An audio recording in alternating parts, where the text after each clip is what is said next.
What's going on, everybody? It's Childish. We're back at it again with another video for Might and Magic Elemental Guardians. Today we're going to take a step back of all the PvE content and talk about a couple of things that I wish I knew when I got started in this game. Some of these things I've just kind of learned over time, but a good amount of things that we're going to be talking about is actually provided from the Discord community. So again, if you guys haven't checked out the Discord community, or if you're looking to get an edge on the knowledge that you can obtain in this game, definitely check them out. The link is in the description down below. Now, one of the first things that I definitely want to hit up here is actually in this battle screen, right? If you guys didn't know, okay, in this particular game, there is so many different mechanics of the game that it can be a little overwhelming. So when you get a new unit, or you haven't seen a buff on a particular enemy that you want to know about, if you're in the battle mode essentially, and you go to the help section, you're going to be able to take a look at all the beneficial and harmful effects that there are available. And as you can see, we're going to be scrolling down a little bit, and it's just going to feel like it just never stops because there's so many different things that are going on here. Definitely, if you come in from other turn-based RPGs, you're going to see a couple of things that are similar, but a couple of them that are different. Like some of these here, elemental attack. There's buffs to provide elemental advantage when you're attacking or defending. So that could be very, very interesting mechanic when you're incorporating that in PvP, definitely. As you can see, we got a couple of different beneficial effects, Storm Mail and Poison Mail, that can provide a little bit of extra damage for you. Even some unique abilities that also kind of split up the damage so you can mitigate it. And then, of course, if you see this one right here, Mirroring Effect, a creature with its effect is protected by a crystalline veil that acts as a mirror against negative effects, bouncing them back to the original caster. So again, like, this is one of those that you generally don't see all too much, but some kind of a status like immunity, like prevention or status reflection. It's pretty interesting, especially if you know that you're in a particular meta where you're dealing with a lot of people that are going for those debuff effects. So that is pretty cool indeed. So again, I'm gonna hop right back into it. Even though we just looked at the beneficial effects, there's still a ton of harmful effects to be looked at. Definitely some that you haven't seen before, that I haven't seen before. So for anybody out there that just kind of wants to take a step back to like understand the game just a little bit stronger, then I definitely encourage you to go ahead and do that. Okay. Next one that kind of breaks away from the PvP and looks at the PvE, and it goes to the PvP, is the information tool on the top right for the arena screen. So when you get up in that arena, if you click that like I information button on the top, you're going to get a little bit of detail on everything and anything about the arena. For other people that have played, similar games with this, some stuff can be kind of self-explanatory, but there is a couple of things to consider when it comes to leagues, or when it comes to, how you get your certain rewards, or who moves up and who moves down in the league. I know that a lot of people out there have gotten into their leagues and like, oh my goodness, I'm never going to be able to be competitive, or I'm just going to get rickrolled by everybody that I'm going up against. Like, what am I going to do? Well, it takes a little bit to get to those higher end leagues, and so you're not going to see a ton of hard people there. That being said, we've had a summoning event, we've had we've had the inauguration event, the summoning event. So obviously, some people that can swipe have been swiping, but like I said before in previous videos, even though you might have this monster or that monster, if they're not synergized well, if you haven't done the work as far as getting the glyphs that you need to make them successful, then I wouldn't be too worried about it. In a previous arena video, you saw me take on a couple of full Nat 4 teams with good success, because again, I had a strategy coming into the play. I felt confident that I could take them down because they did not have any specific thing that basically countered what I was trying to bring here. Okay, next one up, which is probably going to be the most confusing thing in the game by far, is the glyphs. Breaking down the whole glyphs information and everything that is set in play, in addition to a cool feature that allows you to sell your glyphs pretty quickly. So let's just talk about glyphs in general. Everybody kind of understood in my beginner video about how the glyphs start from 1 star regardless of what grade it is, and it has the ability to go up 5 grades, right? We got from common to uncommon, which is blue, to rare, which is green, to epic, which is yellow, and to purple, which is legendary. And the quality of the primary stat as well as the substats you can get is directly proportional to the grade it is. So a legendary rune is going to provide you a higher upgrade or more potential for substats as far as the amount on those substats with relation to the quality of it. So obviously that was something that people picked on. But one thing that people didn't realize is that when it comes to the glyphs, you can have yourself the glyphs, like you can have upwards of 5 substats. But more importantly, the certain substats that you can obtain are you can have like you can have a substat that is actually the same as the you can have a substat that is the same as the primary stat. So for example, if you have a hexagon glyph with a speed primary stat, you actually can get a speed substat as well as having the primary stat. So again, it gives you just a little bit of opportunity to get more value out of that particular glyph. And then even more so, the maximum amount of rolls that you can have in one substat is 3. But the cool thing about it is that you can actually pick up a glyph and it can have already 2 or even 3 rolls invested into it. So I think I even own a epic glyph, which when I started, it was like a HP percentage based list, but it had 5 speed into it. So essentially it had itself already one substat that was HP, but then it had an additional roll into the speed. So when you think about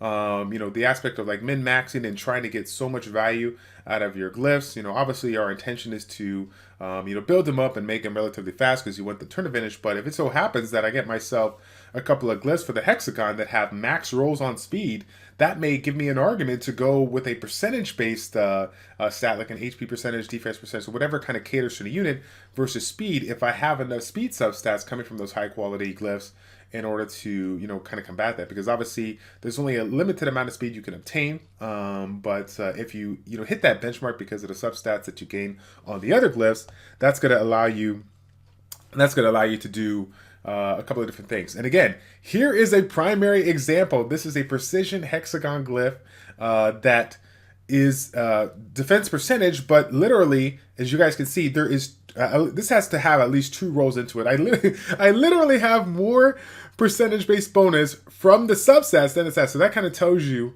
what I'm talking about here. And 5%, believe it or not, 5% on a yellow glyph is actually pretty good. If I recall correctly, defense percentage, when I get it to plus 13, it's going to be in the vicinity of like 28 to 36%. I know the HP percentages is at 36% when you get it to plus 13 on a epic glyph. But I mean, when we're talking about an extra 5% just coming out of the gate, I mean, that is nice. I'm going to save that right there, okay? So we're going to keep on running it and get into our next topic that's going to actually be showcased in the fight as well. So without question, if you have played previous games or similar games that I've shown in the past, there's that aspect of speed when it comes to clearing content.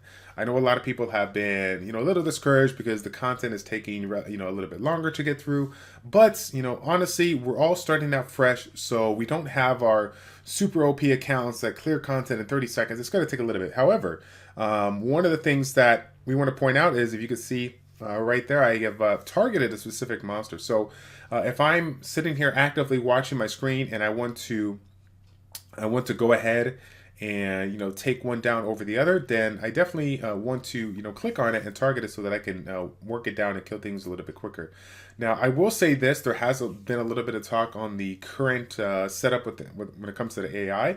I myself, as well as a lot of people in the Discord community, have shed their opinion on this particular topic. The dev team has acknowledged that things need to definitely be tweaked. So for some of you guys that are like, oh my goodness, it took me 4 years in order to clear this stage, like, don't you worry. There's definitely going to be something down the road to improve this overall thing. However, I do want to make note that when it comes to this game versus other games you may have played, the difficulty level of this game is definitely a little harder than I've seen in previous games, like in the early stages.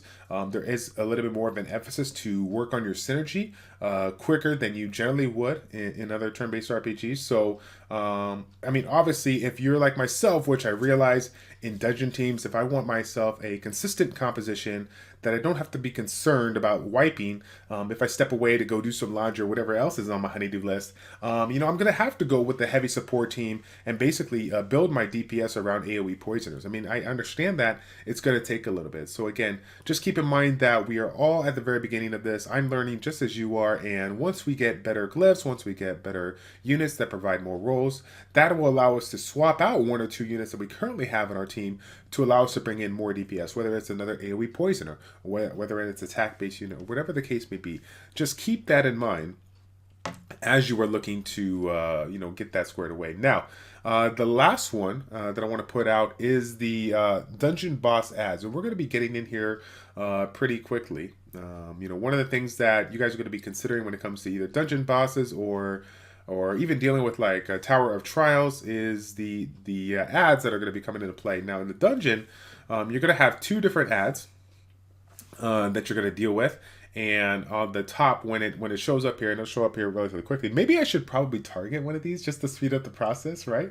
I don't want to skip the video. I just want to kind of go and smooth it through the process. But let's go ahead and clear this guy real quick, and then we'll showcase it here, okay? So here we go. We got the water griffin here with the two ads. And so if you look on the top right, those are going to be the abilities for the particular boss. However, if you look at the top left and you click them, those are the specific abilities of the ads that are in here. So the right one, right next to the 35, is going to be related to the air knoll on the right side.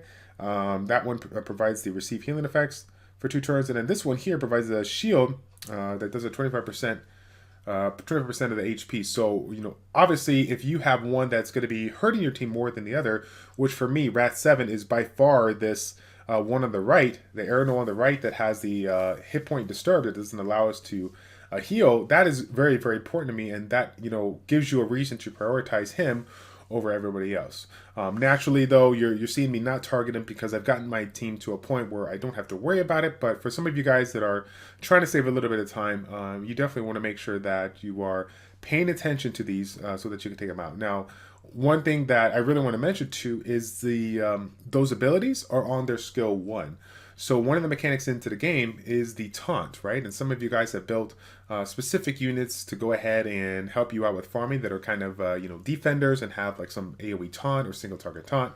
You're not going to be able to get the value that you want out of it because even though we believe that taunt allows them to attack you, they still can use whatever skill they want in this game. Meaning, if they are taunted on you, like in arena or whatnot, and you're going up against them, or they're going up against you, they can still use their skill 2 and skill 3, and if it's an AoE, they'll still hit everybody.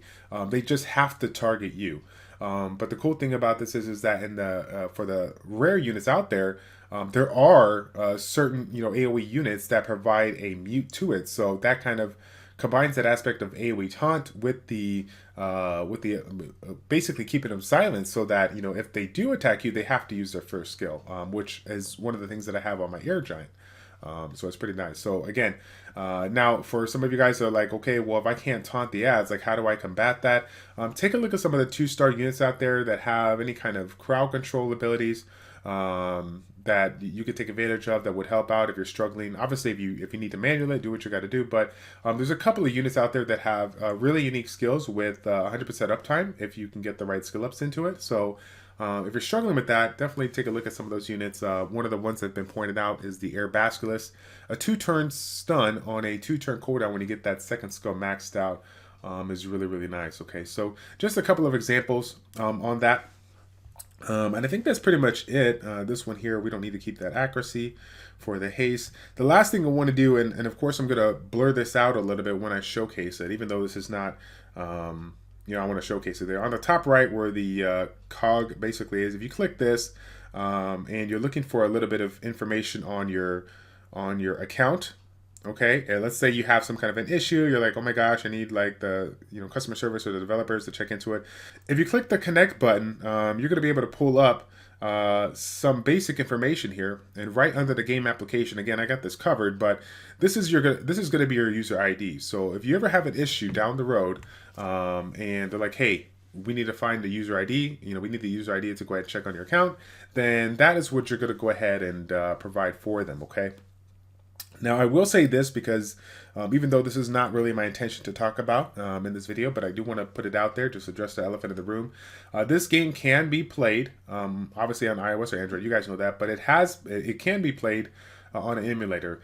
Is it recommended? No, I wouldn't say so, but you can play it on that. The reason why I don't recommend it, or some other people have not recommended it, is because while it is tolerated, it is not supported. So if you ever had some kind of a big issue and you're like, hey, something happened, my account like screwed up, like I need some guidance on this, that Ubisoft devs help me out. It's like if you are connected to just an emulator and that's it, then they won't be able to help you because they don't support those emulators out there. So for anybody that obviously maybe doesn't have a really good phone, and you're like, hey, the only way I was able to play this is through the emulator, I get that. I don't knock you on that. It's a really fun game, and if I had the opportunity to play it on the PC or on the emulator and I didn't have a phone, then I would probably definitely play it as well. I don't blame you. So that's going to be it, guys. I hope you all got a little bit of information out of that. If you are still here in the video, I definitely want to say thank you, because I have just a small hint of what I want to let you guys know.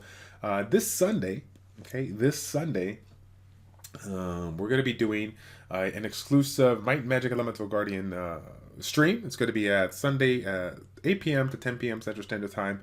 And we're going to be doing a lot of fun stuff, to include a couple of giveaways that I will talk about in a future video. So if you guys are interested in giveaways and free resources, then you might want to keep a close eye on some of my videos, as well as follow me on Twitch. That's twitch.tv/childish402. We're going to have a nice little giveaway for the community that stops on by, okay? That's going to be it, guys. Thank you all so much for tuning in. It's your boy Childish, your Childish Plays, checking out. Take care, and we will see you all in the next one. I'm out.